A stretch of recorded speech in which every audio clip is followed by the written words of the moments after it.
Hello. I'm so happy to have you joining me today in this episode of a Creative Approach podcast. I'm your host, Karen Poirier-Brody. A warm welcome to returning listeners and to those of you who are new to the podcast.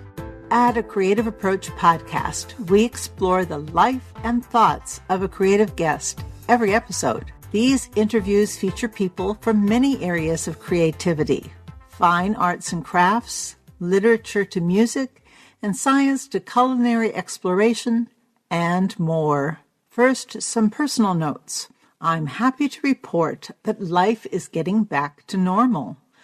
Normal, though, means being very busy. Fortunately, for me, it's a choice. I still can't take that advice to couch surf with a book and a big box of bonbons, as my husband often suggests. That might not work so well in my focus on my health, because I have some major surgery coming up with a knee replacement at the end of this month. So health is kind of a focus. I do really enjoy going to school, though that brings a degree of obligation and stress to my life. It's nice to have a lot of interests, but I sometimes feel like the dog distracted by the squirrel. I'd be fine if I could keep myself from saying, "Oh, that looks so interesting."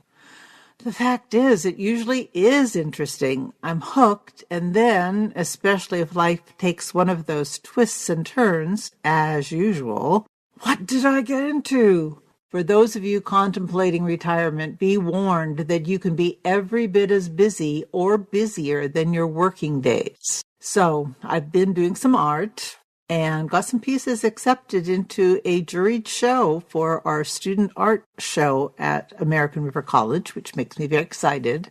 And if you wish to see some of my recent creative efforts, remember I always add photos to my blog at www.theartofkarenpoirierbrody.blogspot.com.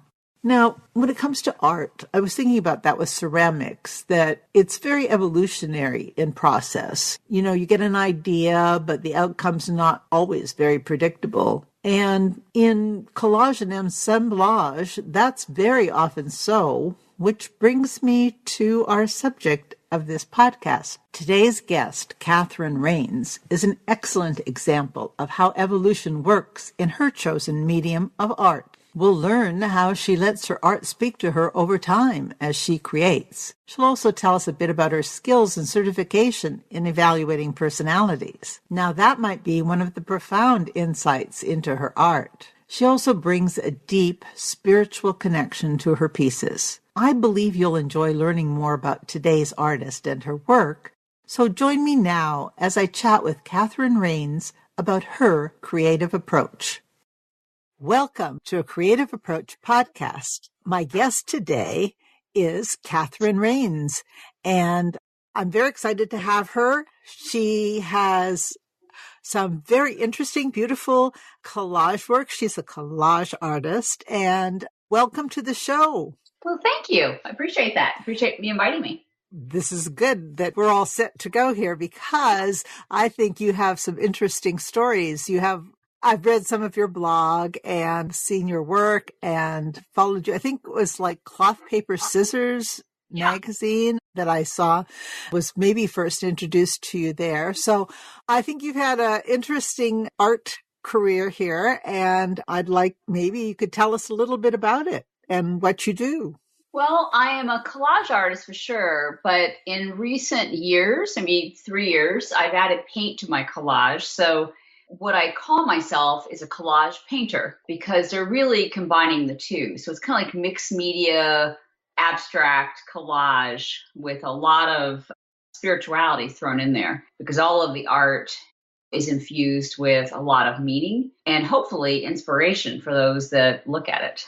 Yeah, I noticed that. And so this art you said you've been doing, well, you've added the paint, which, lovely mixed media stuff for 3 years, but how long ago had you gotten started in the mixed media collage art?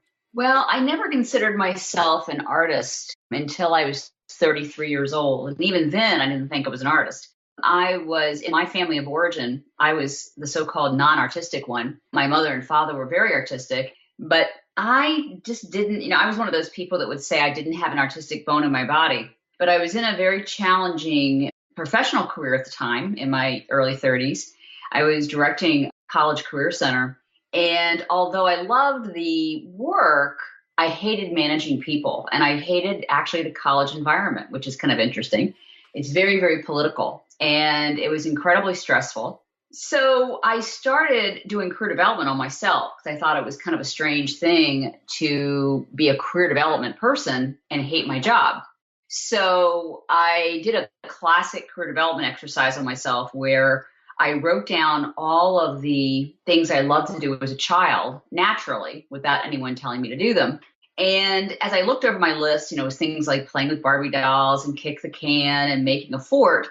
I had the word collage stuck in the middle of this list. And I hadn't done any collage. I hadn't done any art ever, since I was 10 years old. But I thought, I need some kind of relief from this job. I wasn't in a place to want to apply for another job because I knew that I would just get more of the same if I was going for the same field. So just as a form of stress relief, one Sunday afternoon, I pulled all these catalogs out from the house and tore them up, put them back together in a collage. It was incredibly childlike looking. It was pretty ugly. I still have it. Oh, that's great. Yeah, I had so much fun doing it that I started doing it almost every day for 3 years. Oh, wow. So I had piles and piles of these things, and they were just for sheer enjoyment. And so that started at age 33, but I didn't actually claim the title of artist till quite a few years after that. Over the years, I actually changed jobs into working for the Briggs company. And so I was doing very different kind of work, but I was doing this collage on the side. And during that time, I took my very first collage class from an artist who was actually making a living, making collages with magazines. And in just 5 days' time, these very, very juvenile looking collages turned into professional looking collages. Oh, so a little instruction helped guide what you were doing. Yeah, it was my very first art class. I didn't know, it's a little bit of refinement made them look somewhat professional. So I took one of my collages and I Xeroxed it, my new collages. I Xeroxed it, sent it to a friend in California. She framed it, put it on her office wall. A rich client came in and offered to buy it. And then everything changed. I kept my day job, but for the next 4 years, I was completely focused on how could I actually make a living doing this, because I had no intention of being a starving artist. I wanted to be a thriving one. Yes. So in a 4-year period, while working full time, I continued to make these collages at night, but I also was doing everything I could to figure out how do people make a living with art. And after 4 years of intense study, self-study, I did quit my day job and I became a full-time artist for 4 years. And it was fabulous. And I did make a living with my art. And things eventually, life takes over and certain life requirements. I got breast cancer, I got divorced, things just happened. That's a lot of traumas, though. It just was a lot of signposts that when my previous job offered me a job, it seemed like kind of like a gift from the universe to kind of make my life a little easier, because it comes with health insurance. And I liked my previous job. It wasn't like I liked it a lot working for the Briggs company. So I went back with the intention that I would go back for 1 year, just 1 year. Just enough to, save every dime and, get a little bit of cushion. So I wasn't, pressured to sell. But the first year turned into 2 years, then it turned into 3 years, then 4. And the job just kept getting juicier. I kept getting better work within the job. I eventually became a Myers-Briggs certification person, and it was just a lot of fun. I was traveling all over the country, but the problem was I almost did no art. Then suddenly, and I was mourning it. It was actually a deep sadness that I didn't get to do art, but it was very hard. I was traveling an average of 3 weeks out of the month, Monday through Friday. So I really couldn't figure out how art fit into that. So at the 10-year mark, so I was doing this 10 years. Oh. It was a great sadness because I really had not intended to do it, like I said, more than 1 year. At the 10-year mark, I wasn't ready to quit, but on New Year's Day of that year, which was 2015, I realized that I still loved my art.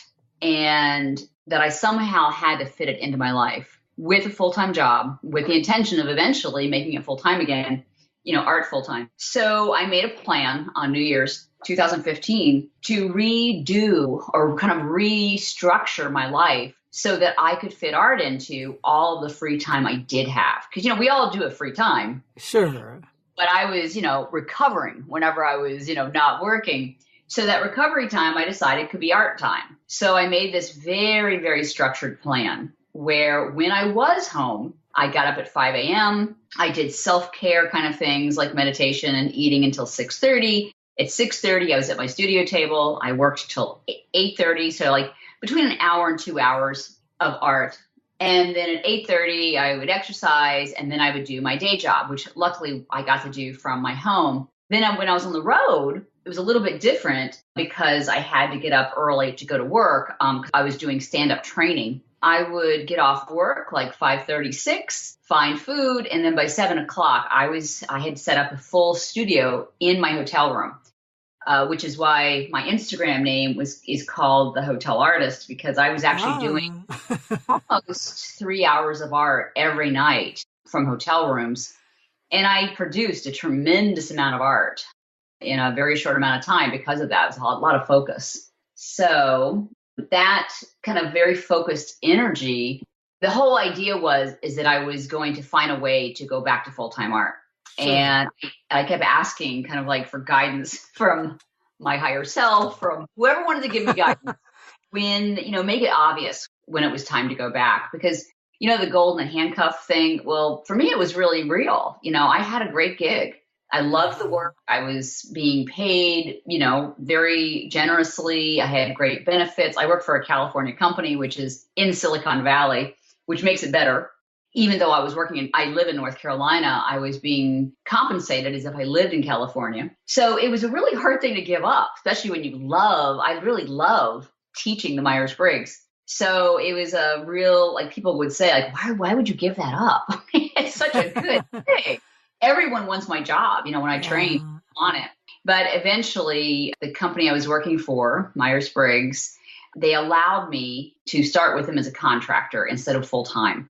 So that my beginning of January 2018, instead of, traveling 3 weeks out of the month, I was allowed to travel 1 week out of the month as a contractor. So I had so much more control over my life, and I had 3 weeks a month to sit in my studio, completely devoted to art. And that's what I've been doing for the past year. And you're a very disciplined artist because you have to do that. Yeah. Well, I don't find that actually disciplined when you really love it. It doesn't feel disciplined. And it's interesting because I traveled for so many years, well, at least the last 3 years of my professional life, I was squeezing art into all these nooks and crannies. And when I quit my job, I realized, I'd spent all this time making art, doing the art I knew how to do, but I never really had the time to explore art because there wasn't time for that. Like, what else could I do? So when I quit my job, I decided that I was going to basically give up the business of art, meaning selling my art, and just focus totally on expanding my skills. So in 2018, I took 11 art workshops, both online and in person. And I just added all these new mediums and skills. And I also realized what I wanted to create and what I didn't want to create because, I had been creating one kind of thing for a very long time. So I decided, well, maybe I'm a flower artist, or maybe I'm an abstract artist, or a portrait, or a landscape. So I played with it all. I tried everything last year. And as I did that, I kept getting nuggets of things that I love to add to what I would eventually do. And about probably maybe in the middle of the year, maybe by June or July of 2018, I realized that although I loved doing all these other things like flowers and portraits and whatever, what I really still love is collage. So it kind of came full circle. But the collage that I am doing now is just enriched by the fact that I spent a year allowing myself to learn and play. So I have been making a couple different collections based on all the things I've been learning, but the fundamental part of it is collage, which just gives me incredible joy when I make it. which I don't feel that way when I do other kinds of artwork. Yeah, I can understand that. Yeah. Yeah. You've mentioned twice the business of art, and I know my listener would be really upset with me if I didn't ask you about the comment you made about discovering how it is that people make money doing art. So what did you discover? Well, I'm still discovering this. I literally study other artists, particularly on Instagram, how they present themselves. But there's a fundamental kind of like structure that I see myself and other artists all doing. And at least for me, what the business of art looks like is developing a connection with people who might resonate with the art that I make. And I do that through Instagram primarily, but I post like every day or every other day. And I've been doing that probably for 3 years. And the more I do it, the more I'm learning how to be as real and honest and authentic as possible. Because I think for me, I think people don't necessarily, they buy art, but they also buy art from people they like and they relate to, they resonate with. So I'm trying to show who I really am, as a real person on Instagram. And you get that immediate feedback too. You do. Yeah. In fact, I'm taking a course right now. I've taken like 5 courses on Instagram, but I'm taking one by local Mel right now, Beth Kirby. And, the whole idea is, how do you develop a real community of people that want to hear what you have to say, and they then might hopefully be interested in also owning a piece of art that has the meaning behind what you say. Because my art is very much about who I am, and how I want to touch the world and support people, and basically doing the same thing I did. My art I realize is really about inspiring other people who might also be career people, like you and me. We have long careers, in the professional world, but in the background, we're thinking, what else is there? What else can we do? But we're so entrenched in, the professional life. I have skills, I'm rewarded, I have a home, I have a community that I'm supporting, with this job.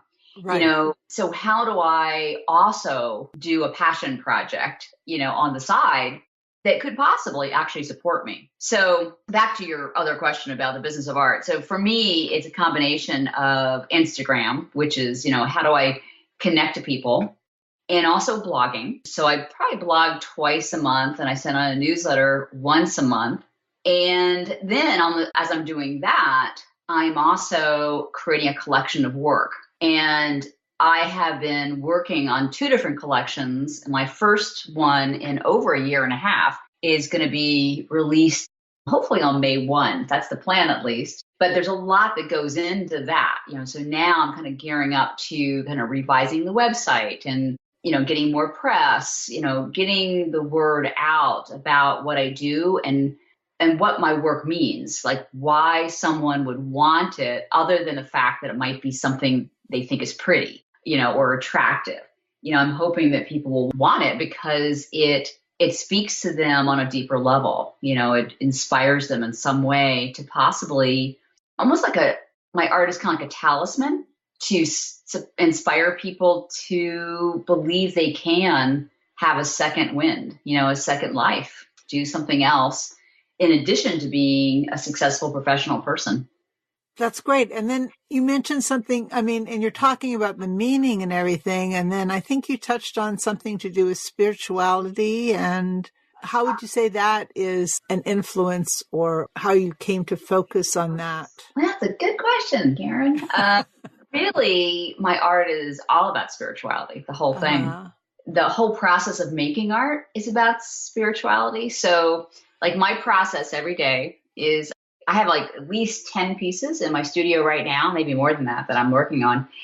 And I kind of sit in silence for a little bit and I tune into myself and all the different parts of myself that are talking. And I ask, which of these many pieces of art needs my attention today? And I really listen, to what kind of gets me excited, which piece would be fun to work with. And to me, it's almost like talking to me. And then when I start working on a piece, I actually ask the piece as if it's a living being, what do you need? What is it that I can give that will not only add to the artistic value of the piece, but more importantly, that will inspire me and all the people that are meant to see it, in the future. What is it that I need to add to this that will spark something in someone else? Because to me, my art just isn't art. It's actually a tool for growth for me and other people. So I try to, as I'm making it, really be focused on like my hand as I'm producing something is being influenced by a higher source. So it's a very connected process for me. And I'm hoping that the people that are meant to connect with it in that way will connect to it. They'll feel that. Yeah. And your art you have a lot of detail and a lot of layers and depth. So I can see that you can put all that meaning into what you're doing. And as you said, it's a process over time. Right. And, the last part of the process is really looking for a title, what to call it, that will, I guess, draw people in and see what meaning I put to it. And it may not have the same meaning, but as I'm making it, I also embed words underneath the layers so that it's kind of like the art itself is kind of blessed. It's blessed by a lot of different affirmations and visions. And I just trust that the right person, will connect with it and want it as part of their environment to support them and inspire them. That's great. Now, when it comes to naming things, that reminded me of something I saw on your blog. You have a tendency in your family to name some inanimate objects. Well, that's funny. You did read my blog. I did. Well, I skimmed it. I didn't want to read in too much depth because I wanted to kind of have a more spontaneous conversation, but I did find that intriguing. Yeah, I've had this thing with naming things for a long time. And so my car is named Sippy. I drive a Prius, so she sips gas. We also have a Thirsty because it's a big, big SUV that she drinks gas. But we recently got a lawnmower, and my husband named it Vern. Don't ask me why. We have a live Christmas tree we got this year, and her name is Sally. I have no idea why. But everything from our dishwasher to our, what is it? Our dishwasher, our house. House has a name, of course. I mean, that's like obvious, right? Uh-huh. It's kind of like everything has like an energy to it. I think, like we really see it as kind of like, it's not just an inanimate object. This is something that has some kind of energy it's putting out, and we're giving it life by giving it a name. It's kind of odd, but. Well, I don't know. Well, I think naming homes is normal. I mean, I have a name for my home. It took a bit for us to come to it, but we call it Magpie Acre. And because we have these wonderful magpies here that are these yellow-billed magpies that are unique in our area. And then my old car has a name. She's Betsy. But otherwise, I don't know that I name anything. Well, you might just name more now. Yeah, I might. This may be more inspiration. It's kind of fun, It is sometimes. Yeah. I'm surprised I haven't named my computer. I haven't named my phone. They don't have names. They need names, though, honestly. I'll have to think about that. You'll have to think on that one. Yeah. Now, along the way, you've taken these art classes, but early on, did you have any particular art influences? And then maybe even now, but are there any particular people or things that you found particularly inspirational in your art? That's interesting. So early in my art career, when I was just doing magazines themselves, everything was magazine art. At the time, the only way I could get a lot of magazines for free, because I didn't want to buy a lot of magazines, was we had big dumpsters where people dumped their magazines for recycling. And so I would get in the dumpster and throw out all the magazines that I thought I might be able to use. So I'd come home with a few hundred magazines every time I did this. Well, I was going through this big pile of magazines one time, and I was thumbing through it, and there was this artist who was a magazine collage artist. His name is Arliss Day, and he does this fabulous work where he does a collage, and then he just kind of throws gouache on top of it to make it a little more abstract, but you can still see the collage. And he's been my idol ever since. He is about 10 years older than me. I've met him once and his work is just phenomenal. So that's kind of like been a long standing inspiration for me that, someone that was probably about 20 years ago, or maybe longer than that, someone could actually make a living, use basically doing what I'm doing. He had a different style, but similar. In recent years, I have a few artists that I adore that I follow very closely, both how they make their art, but more importantly, how they market their art, because I think it's a real art to marketing art. It is not, people, some people get discovered, but I think the majority of artists these days have a very intentional plan to get their work out there. And the artist now that I'm just in amazement of is one is Emily Jeffords, and she's out of Greenville, South Carolina. She's like a 32-year-old woman that is just phenomenally successful, doing pretty simple work, but her marketing is extraordinary. And the other one is Kelly Ray Roberts, who is very similar in tone to my work in terms of spirituality and growth and inspiration. And she just does a lot of, and she also does collage work, but it's collage and paint as well, but a very different style. So those are my two biggest inspirations, although I have many, many more in terms of marketing. Like there's a woman named Beth Kirby with Local Milk, and she's got like 700,000 followers on Instagram. She's not an artist like me, but she's an artist of life, so I really admire how she's created a business out of just cooking and, leading tours around Paris, very simple stuff, but it's what people resonate with. Right. I think, and that's what you're looking for in your art too, is to find a way to connect with people. That's right. Yeah, that's all it is.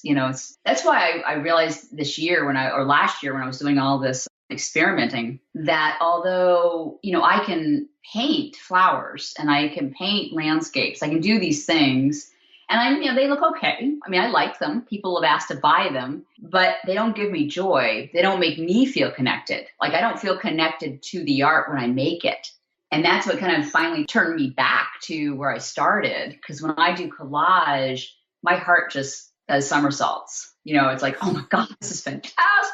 And I hope, my intention is to infuse all of that love and excitement that I'm making it with into the art, so other people will go, oh my God, I want that. I want some of that, Well, yeah, I mean, and collage, because it can connect with little just incidental things that can trigger things for people, I think sometimes. I mean, when I took a mixed media class at junior college a couple of years ago, and it was just so, because everybody, of course, had terribly different styles, and yet every now and then they'd be using something and you just go, oh my. I know. I hadn't thought of that, but that's just so amazing. Right. It's like magic. Yeah. Like how did that, because like you don't really plan a lot of stuff in collage. It's kind of like 2 and 2 equals 25 all of a sudden. It's like, oh my God, I didn't know that would happen. Right. And you don't really, it's kind of like, I think that's why I like it so much, because it is, I don't really ever have a plan going in. I just have like one collage image or 2 or 3 that I liked, how they fit together. And then it's kind of a free for all. And that's why I kind of ask for guidance as I'm making it to guide me to make sure these pieces actually connect in a way that they have meaning. And then magic happens without me trying to make it happen.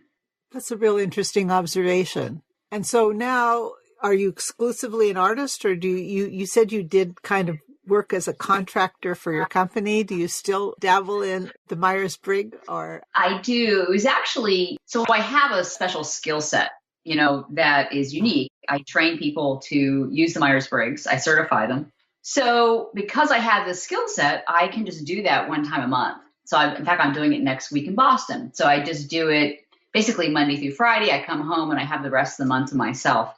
So I'm continuing to do that basically because it takes all the pressure out of having to make money from my art. The intent, though, is to let that go within a couple years. Maybe shorter than that. But because I was on this experimental phase this past year, I wasn't making money from my art initially, purposely. So being a contractor, allowed me to make just enough money to pay my mortgage and pay my basic bills. And I have a very minimal lifestyle. I always have. So, I don't have a lot that I need to pay for. Like my car is paid and, I don't have debt. So, but eventually the intent is to let go of the Myers-Briggs, even though I love it, but I love the art so much more.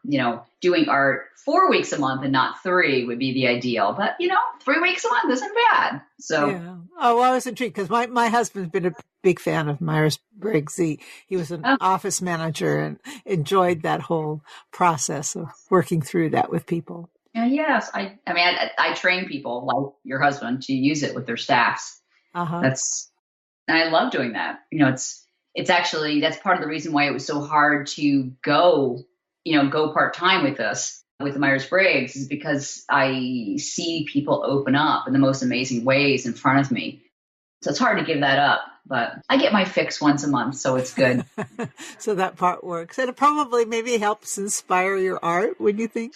In a way it does. Interestingly, some of my art patrons now have come from me teaching them Myers-Briggs because they know my story. So it's sweet. It's kind of, they serve each other. No, and you said you have sometimes artwork and you're working on these projects and you talked about sort of the process and asking and then the different types of things, but what might get a paid piece started? What's usually, is there one particular thing or how does that process go? That is such a good question. No one's ever asked me that. Maybe because I'm an artist, I guess. Yeah. Or art student. I don't know. Right. That's an art person's question. It starts in a couple different ways. One, I consistently save pictures of other artists' art.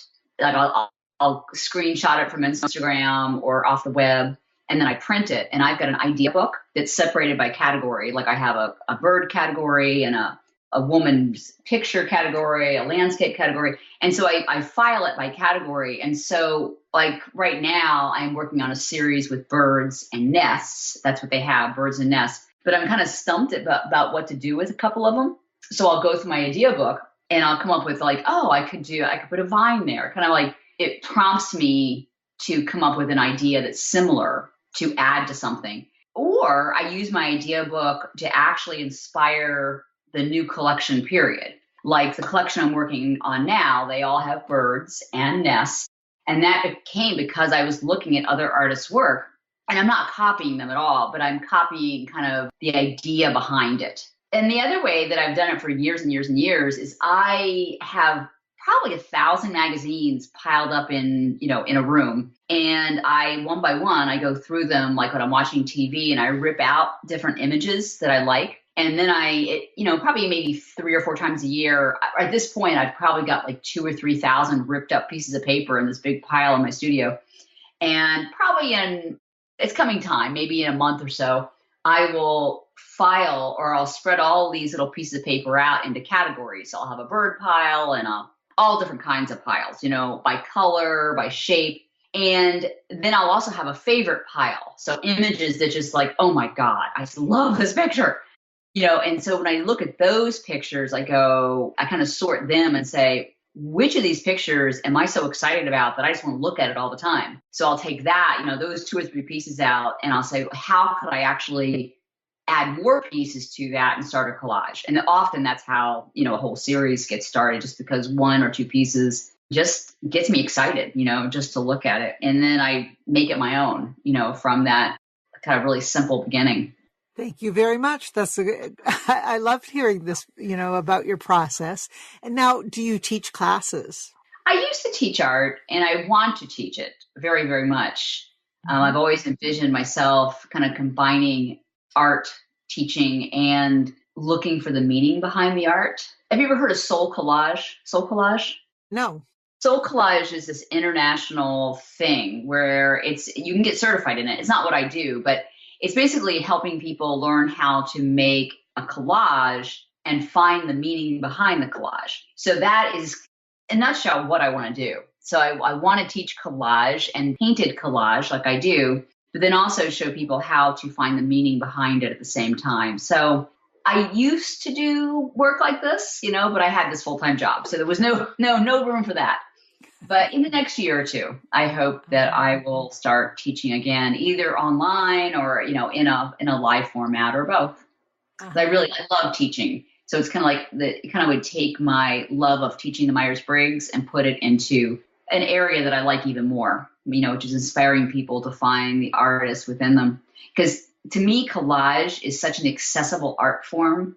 People, I know a lot of people that say they can't draw, they can't paint, they're not artists. Yet if you put a pile of pictures in front of them and ask them to put them back together, in any way that, just like a childlike way. Yeah, to tell a story, right? Tell a story, right, which is what soul collage does, basically. They can do it. And then it kind of opens them up in a very easy way to another way to express themselves and hopefully open them up to another lifelong hobby, and who knows, maybe a vocation. Like that it turned into for me, because it took about 7 years for me to actually go from I'm just playing with paper to God, I want to sell this stuff. This is really fun. I can make a living. And then you can, as you said, in learning new techniques, you can add things to that and, really push the limits on multimedia art. That's the intent. Yeah. Mm-hmm. Yeah. Well, that's really cool. I've loved hearing these things. Now, you talked about, you went through this thing, you had to go back to work, you had these traumas. Now you're a breast cancer survivor. How's that going? How long's that been? How long? 2004. So I call myself. Great. Yeah. Yeah. In a long time. I call myself a breast cancer survivor. Right. I don't see breast cancer only did good things for me. I know it's not true for everyone, but for me, it basically rocked my world. And, it was scary as hell when I was going through. But even as I was going through it, it was transforming my whole life. So it's only produced good things for me. I prefer not to get it again, though. So if I had a choice, I would not do it again. But you'd rather not have any recurrences. But I might not only want that, but if I did, I know all bad things in my life, so-called bad things, have only produced amazing consequences. It just may not be obvious in the front, on the front end, but on the back end, it's always pretty extraordinary, including breast cancer. Yeah. And divorce. Everything else. Yeah, one can certainly grow from life experiences, both good and bad. And indeed. It sounds like you're a person who's always trying to find meaning and direction. And, think crises like that often teach you to examine your life. It's funny because I found the most growth I have in my life, the periods when I've had the most growth have been during, extreme crisis. When things are just going along, like they're going along now, they're just beautiful. They're just smooth and I'm just flowing. I'm growing a lot now too, but I grow at a much faster pace, and you're forced into figuring it out fast. Yeah, that's probably very true for lots of people. Yeah. Yeah. Well, these are all wonderful insights into your work and your life, but of course people are going to want to know how they can find you. So I guess we better tell them. Well, I'd love to share that. So my website is CatherineRains.com, and Rains is Rains, no E in it, Catherine Rains. And then on Instagram, my handle is The Hotel Artist. However, I'm just about, probably in the next month, I'm going to change that back to my name, which is just Cat Rains. It'll be Cat Rains?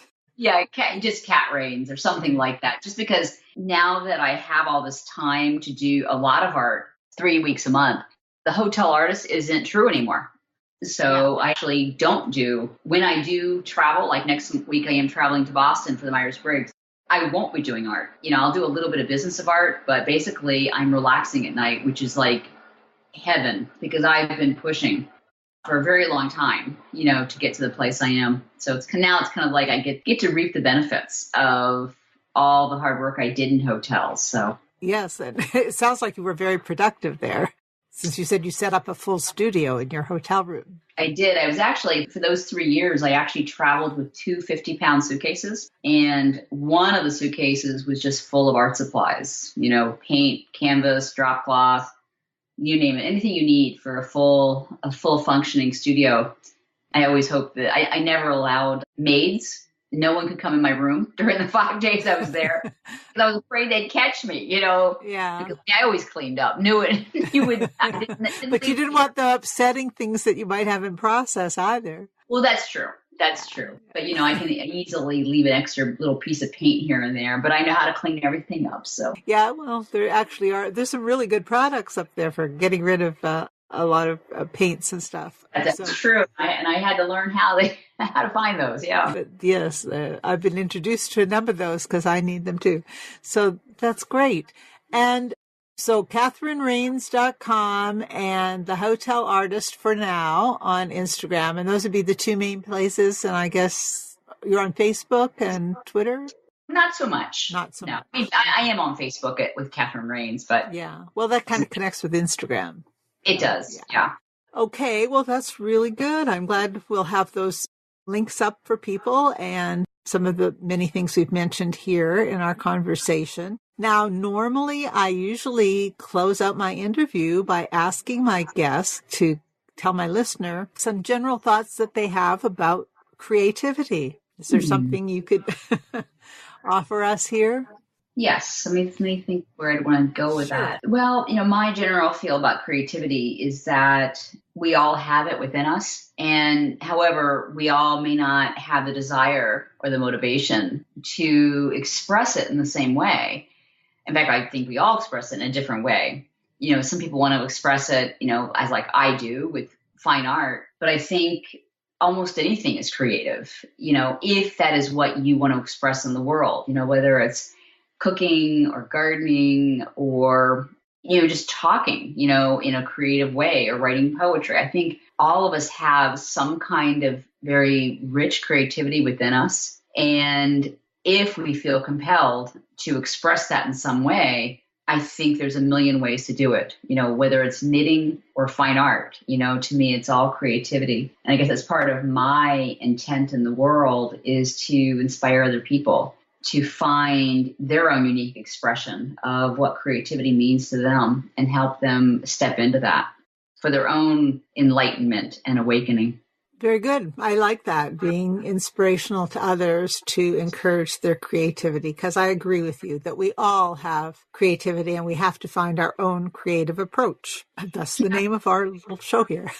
So I want to thank you so much for the interview. It's been really fun talking with you today. Well, thank you. Thanks for the opportunity to share my work, my journey. I appreciate that, Karen. Awesome.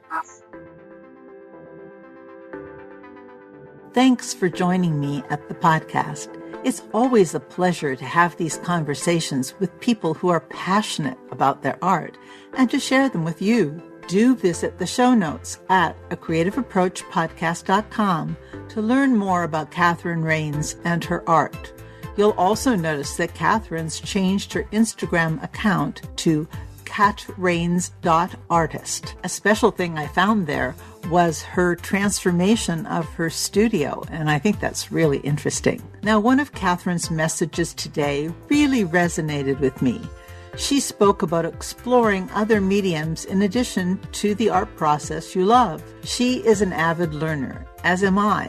So whether art or social media or another area of life, studying from others can bring a new depth to one's work. When I was in one of my recent ceramics classes with Linda Gelfman, who you may recall from an earlier podcast, I heard her discuss with a fellow student his need to study art and art history and to visit museums to transform him from being a technician to being an artist. I think we sometimes find ourselves skilled at our creative work, but learning other things related to that, sometimes even far afield, can really bring some soul to our creative approach. Now, as always, I'm going to remind you to visit the webpage for not only the show notes, but also an opportunity to join the mailing list and to leave some audio feedback. When online, do go to Facebook and join our Creative Approach podcast page. Your questions and feedback on the show are welcome on our Facebook group page, so do join that page as well. Just a reminder to become a subscriber to a Creative Approach podcast on your favorite podcast platform if you've not already done so. The podcast is available on most, including Apple Podcasts, Spotify, and Pandora. And you can always ask Alexa or Hey Google to play the latest episode of A Creative Approach podcast too. If you'd like to support the show with even $1 a month, your generosity would be most welcome. You can do that by going to the Patreon tab on the website.